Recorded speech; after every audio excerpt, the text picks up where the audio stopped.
거기에 이제 걸려서 죽는 군인들도 있고요. 200kg, 300kg짜리 멧돼지가 거기에 걸리면 바로 바베큐가 됩니다. 감시대 밑에 이제 내려와서 이제 고민을 하게 됩니다. 갈지 말지에 대한 장탄을 했죠. 남쪽을 향해서 이제 걸음을 내딛기 시작했는데 부스럭거리는 인기척 소리에 눈을 뜨게 됐고 그 인기척 소리는 저를 향해서 점점 가까워졌고 이제 한 손에 이제 수리탄을 이미 들고 있더라고요. 그리고 이제 살았다. 이제 살았다.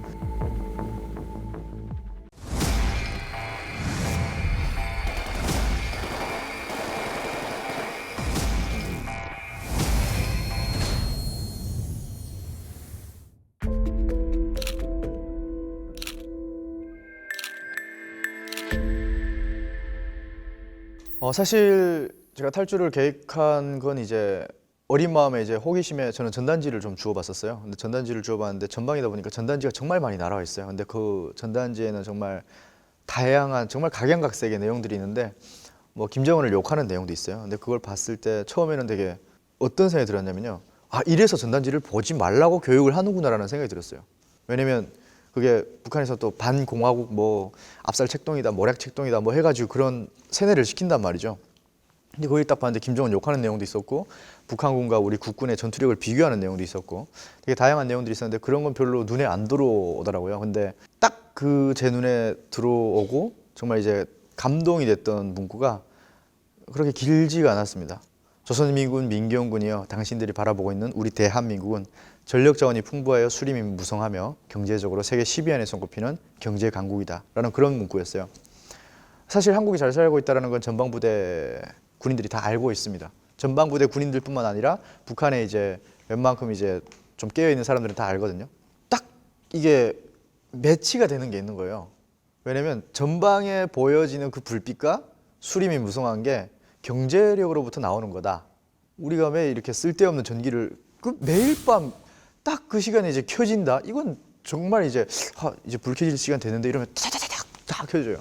그런 걸 봤을 때 이제 되게 이 전단지 내용이 결코 거짓말은 아니네라는 생각이 들었던 것 같아요. 그러면서 그때부터 되게 좀 평소에 잘 서지 않던 감시 근무를 열심히 서기 시작했던 것 같고요. 그러던 찰나에 이제 김정일이가 죽는 사태도 발생을 하게 됐죠.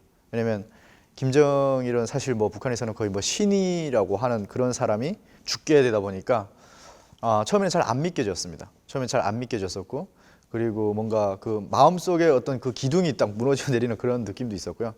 여러모로 이제 생각이 되게 복잡해지는 거예요. 그 한국의 밤하늘을 이렇게 보고 있는데 제가 있었던 그 초소에서 이제 대각으로 평화의 마을이라고 있었어요. 근데 거기에 보면은 아파트들도 있었고요. 그렇게 높지는 않지만 그래도 이제 아파트들도 있었고 낮이 되면 가끔 이제 농장원들이 다니는 것도 보였어요. 근데 북한에서는 그걸 보여주기 쇼다, 거짓말이다 이러거든요. 근데 그래 뭐 낮에는 그래 뭐 사람들이 저렇게 다닐 수도 있고 그럴 수 있겠다라고 생각했는데 밤에 이제 정말 이제 맑게 개인 날이었는데 밤에 이제 그 창가에 TV를 보는 게 딱 보이는 거예요.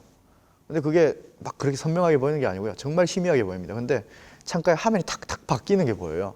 그때 제가 느꼈죠. 아무리 거짓말이라고 해도 저렇게 디테일하게 우리를 할 수는 없다. 24시간 저럴 수는 없다라는 생각이 딱 그때 들더라고요. 그래서 사람이 살고 있구나. 그러면서 한국이 잘 사는 걸 알고는 있지만 그렇다면 내가 그래도 한번 좀 확인을 해볼 필요가 있지 않을까라는 생각이 딱 드는 거예요. 그러면서 물론 그것 때문이 아니라 이제 여러 가지 복합적인 요소들이 다 같이 작용을 했죠. 제가 10년을 군 생활을 해야 되고 2012년 4월 15일에 북한에서 이제 조국 통일을 하겠다, 강성대국의 대문을 열겠다, 뭐 이런 약속도 있었어요. 그게 뭐냐면 이제 김일성이가 태어난 지 100년이 되는 날이에요. 그날을 맞으면서 너희는 이제 조국 통일을 하고 저기 제주도 한라산 정상에 인공기를 꽂고 제주도 해안가를 지키는 해안 경비대가 될 것이라는 교육을 되게 많이 들었는데 그걸 5개월 남겨두고 이제 김정일이가 죽게 됐죠. 그래서 그때 오는 어떤 자괴감이라던가 그러면서 이제 되게 속은 것 같다라는 생각도 많이 들면서 어린 마음에 이런 생각이 들더라고요.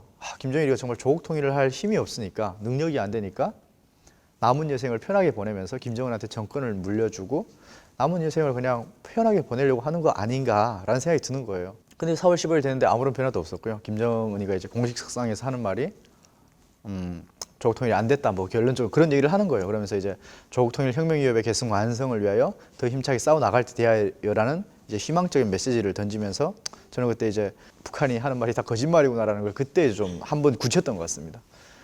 이제 가끔 화재가 나면 DMZ 안에서 지뢰들이 튀어오르는 게 보여요. 불을 놔요, 얘들이 가끔. 그러면 이제 그게 불을 넣으면 지뢰가 빵빵하고 튀어오르는데 뭐 짐승들이 밟을 때도 있고요. 그러면 시커먼 연기가 막 치솟아 올라요.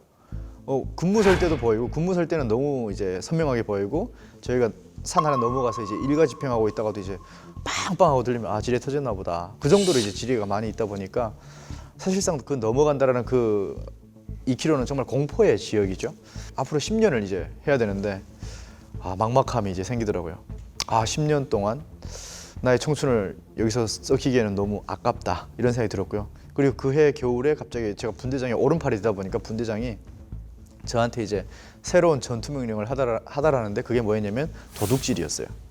도둑질이었는데 자기가 올해 겨울에 이제 전역을 하니까 네가 나를 위해서 좀 고생을 해줘야 되겠다 이러는 거예요. 그래서 그게 뭐지 했는데 이제 가을에 나가서 농작물을 좀 많이 훔쳐오라는 거예요. 근데 제가 도둑질에 소질도 없을 뿐만 아니라 그 해 이제 김정은이가 농장원들한테 무기를 줬어요. 그 농작물에 손대는 거는 국가 반역죄로 이제 치부하겠다고 쏘라고 했어요, 다. 그래서 그때 실탄 3발인가 7발인가 아마 군인들이 그 농장원들이 다 들고 있었거든요. 군인이 이제 도둑질을 하다가 인민들의 총에 이제 맞아 죽게 생긴 거예요.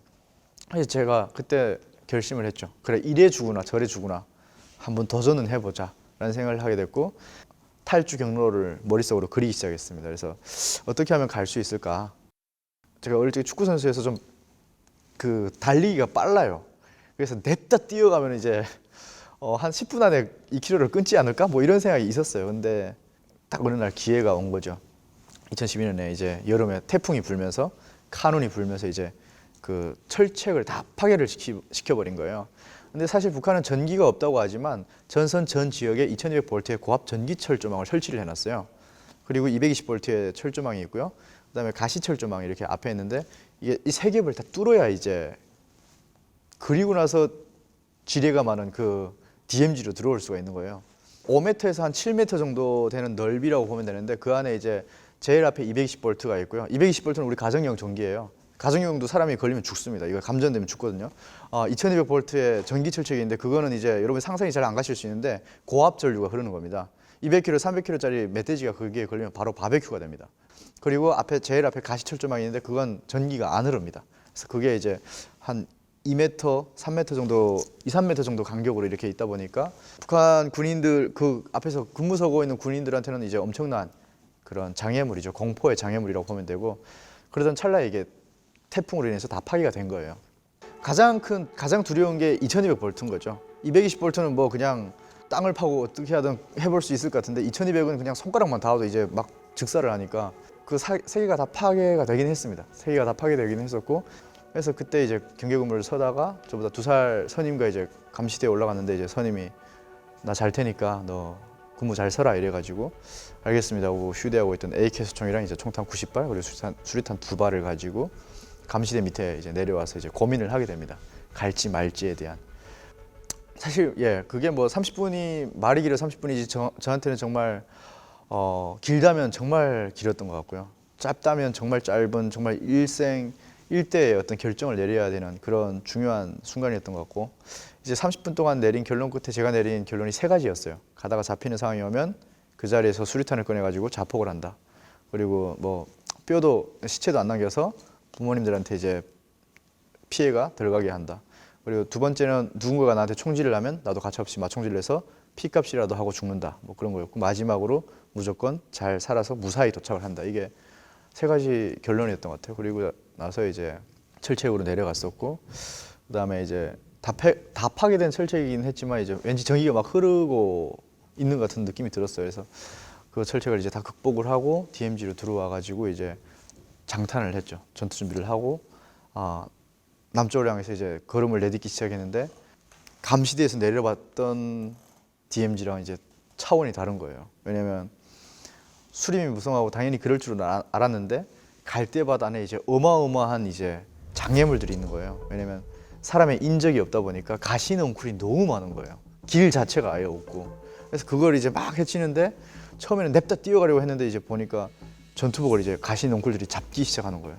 그래서 그대로 막 가려고 하니까 뚫고 들어오더라고요. 그래서 이거 안 되겠다 하고 막 가시넝쿨을 이제 헤치다 보니까 손에 막 찍히고 막 그다음 전투복이 찢어지기 시작하고 다리를 들어서 이제 가시넝쿨들을 지시기 시작하면서 밑에 뭐가 장애물이 뭐 지뢰들이 없는지 이런 걸 막 보면서 막 또 소리가 날 거 아니에요. 그러면 이제 북한 군인들이 또 발견한 건 아닌지 하면서 또 뒤를 또 돌아봐야 되고 사주 경계해야 되고 정말 정신이 없었습니다 그때는. 그러고 나서 이제 남쪽을 향해서 막 내려오고 있던 찰나에 갑자기 뒤에서 저를 막 부르더라고요. 정한을 정한을 하고 이제. 그래서 이제 저희 보초장이었는데 근무교대하러 올라온 거예요. 그래서 이제 숨죽이고 가만히 있었는데 한 30분을 그렇게 막 난리를 치더라고요. 그러고 있다가 조용해지더라고요. 그래서 다시 이제 남쪽을 향해 내려오기 시작했고 내려오던 와중에 이제 제 발밑에 네모난 통 하나가 보이게 됩니다. 사실 그게 이제 한국에서 보내온 적재물자 같은 거여가지고 초코파이가 들어있는 뭐 그런 통인 줄 알았어요. 그래서 이제 뚜껑을 열어봤는데 그게 안에 보니까 녹슨 녹함질이었습니다. 원래 그게 터져야 되는데 불발탄이었던 거예요. 그래서 그 다음에 드는 생각이 여기 지뢰가 매설되어 있다는 걸 내가 잠깐 간과를 했구나 하고 이제 짐승 발자국 자리를 따라서 내려오기 시작했죠. 그래서 내려오던 와중에 그 막 가시넝쿨을 헤치다가 이제 탁 숲을 헤쳤는데 이제 뻥 뚫려 있는 거예요. 한 30m 정도 되는 그 공간이 이제 뻥 뚫려 있는 거예요.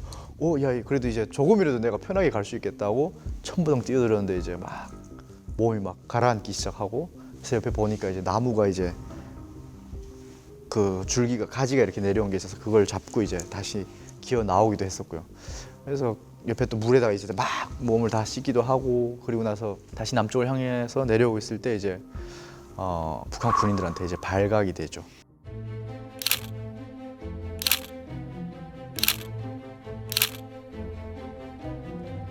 북한에서 이제 발견하고 얘들이 이제 설아서서 서진업 쏜다라고 이제 경고구령을 이제 막 내리더라고요. 설 수 있는 그런 상황도 아니었고 완전히 이제 그때부터는 혼이 나갔고 AK 총탄 12발이 제 머리 1m 위로 이제 따다당 따다당 하고 날아가더라고요. 그리고 옆에 이제 강이 흐르고 있었는데 그 강 위에 이제 막 총소리가 쪼쫑쪼쫑 하면서 이제 총알이 떨어지고 마총 지르고 싶다는 생각은 1도 안 들었고 그 자리에 이제 바로 정신을 잃고 쓰러지게 됩니다. 그리고 거기서 이제 다음날 아침까지 하룻밤을 자게 되죠. 예. 그리고 한국까지는 그때가 이제 제가 왔을 때가 한 군사 분계선 그 언저리였어요. 안에 DMZ 안이 있다면 한 절반은 우리 한국의 구역이고 이제 절반은 이제 북한 지역인데 이게 중간에 이 가운데에 이제 군사 분계선이 박혀 있는 거죠, 말뚝이. 근데 여기를 이제 지나오면은 북한군이 아무리 추격을 하더라도 함부로 할 수는 없는데 저는 이제 그때 언저리에 와 있을 때였어요. 그래서 거기서 하룻밤을 자고 이제 다음날 아침 부스럭거리는 인기척 소리에 눈을 뜨게 됐고 그 인기척 소리는 저를 향해서 점점 가까워졌고 이제 정신 차리고 이제 보니까 저는 수류탄에 한 손에 이제 수류탄을 이미 들고 있더라고요. 그리고 안전핀 하나를 뽑았고 그게 북한군이 이제 터뜨리려고 한 손에 이제 마지막 안전핀을 갖다 대고 있는데 북한은 이제 하나 뽑고도 그냥 적당히 잡고 있으면 안 터집니다. 두 번째 거 뽑고 이제 놔야 이제 터지게 돼 있거든요. 그 소리가 점점 가까워지고 이제 저와 눈이 딱 마주쳤는데 그게 이제 작은 고라니였죠. 예, 짐승이었어요. 그래서 그 고라니를 보기 전까지는 그냥 계속 누워 있었는데 제가 한 3끼인가 4끼인가 이제 굶다 보니까 사람이 그 엄청난 긴장감 속에서 이제 딱 그게 풀리니까 계속 자고 싶더라고요. 거기서 그냥 너무 막 편안한 거예요. 이대로 그냥 계속 누워 있어도 될 것 같다라는 생각이 드는데 어쩌면 그 고라니가 안 왔으면 저는 거기에서 이제 생을 마감했을지도 모르겠습니다. 근데 나중에 우리 장병들의 말에 의하면 북한 군 쪽에서 이제 추격조가 붙었대요. 군견 끌고 들어오기 시작했고 아마 그 친구들이 들어올 때쯤 저는 이제 다시 일어나서 남쪽을 향해서 이제 이동하고 있었을 때였던 것 같습니다. 그리고 한 200m쯤 왔을 때 이제 저는 갈대밭 속에 몸을 숨기고 바느실을 꺼내서 이제 제 찢어진 전투복을 다 깁기 시작했습니다.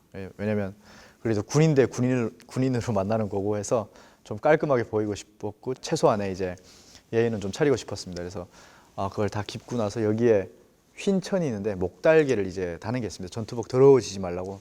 그래서 그것도 이제 새 거로 다 갈아 달고 그다음에 이제 강 한복판으로 걸어 들어가기 시작했죠.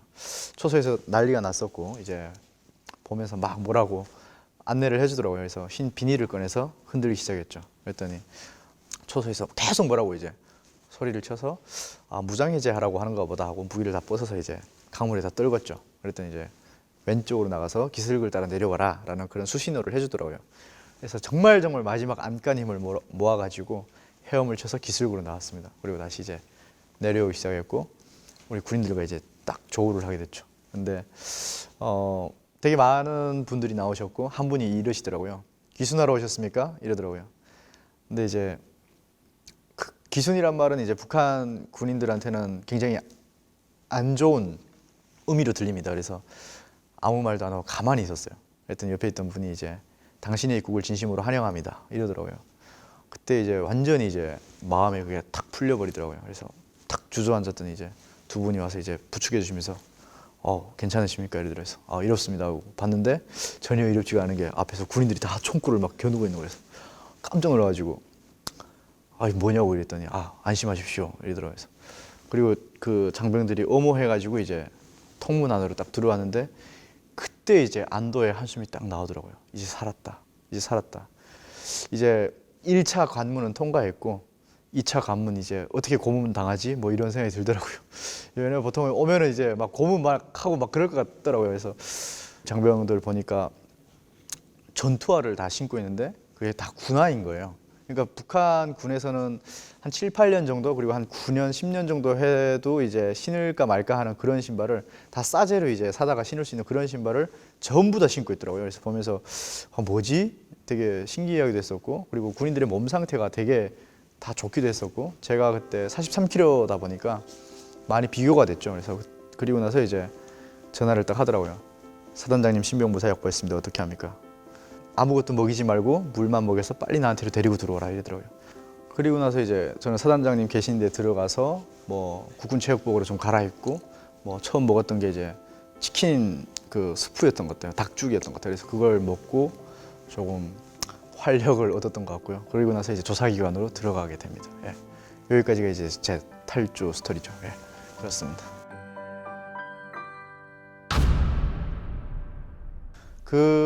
뭐 이런 얘기를 하면 MSG를 친다고 해가지고 제가 굳이 그런 얘기를 잘 안 하는데 굳이 순위를 매기고 싶진 않고요. 들어와서 올 때까지 우리 국군을 만나기 전까지 한 번도 한시도 이제 긴장을 놓은 적이 없기 때문에 그 후유증이 몇 개월을 가더라고요. 그러면서 이제 제가 왔을 때 몸무게가 43kg였는데 떠나기 전에 5일 전에 몸무게를 체크했을 때가 45kg였어요. DMZ를 건너오는 동안 2kg가 빠진 거예요. 그래서 그 시간 동안은 정말 총알도 그렇고 그리고 어디선가 부스럭거리는 인기척 소리라던가 그런데 신경이 곤두섰었고 그리고 총알이 날아올 때가 이제 가장 그 영화 속에서 보면은 막 그 주마등 같은 게 지나간다 뭐 이런 게 있잖아요. 진짜 그 짧은 순간 안에 그 제가 살아온 짧은 인생이 막 지나가면서 후회와 뭐 희노애락이 다 완전 만감이 교차하더라고요. 그러면서 그때는 좀 잠깐 후회가 되기도 했습니다. 왜냐면 이제 총알이 날아오니까 이제 죽는구나라는 생각도 들었고 그러면서 어쩌면 또 인간의 본능도 알게 됐던 것 같아요. 왜냐면 그 총알이 날아오니까 정말 그 지푸라기라도 잡고 싶은 심정에 하늘 위에 누군가가 있다면 제발 저 위에 누군가가 있다면 저를 좀 살려주십시오라는 그런 부르짖음도 나왔었고 그랬던 것 같습니다. 자유가 없는 그런 감시죠. 북한에 있을 때도 한국 드라마 이런 거 보긴 했지만 우리 북한에서 보던 거하고 다른 거예요. 가자. 일단은 한번 사자 떠나보자. 같이 여기 와서 잡혔다 하면 우리가 말이 맞지 않으면 우리는 다 죽는다. 이야기했고 친구들이 같이 잡힌 친구들이 그걸 가족 들었더니 그냥 뭐 사람인지 걸레로 패는지 그냥 막 그렇게 치더라고요. 막 엄청 맞고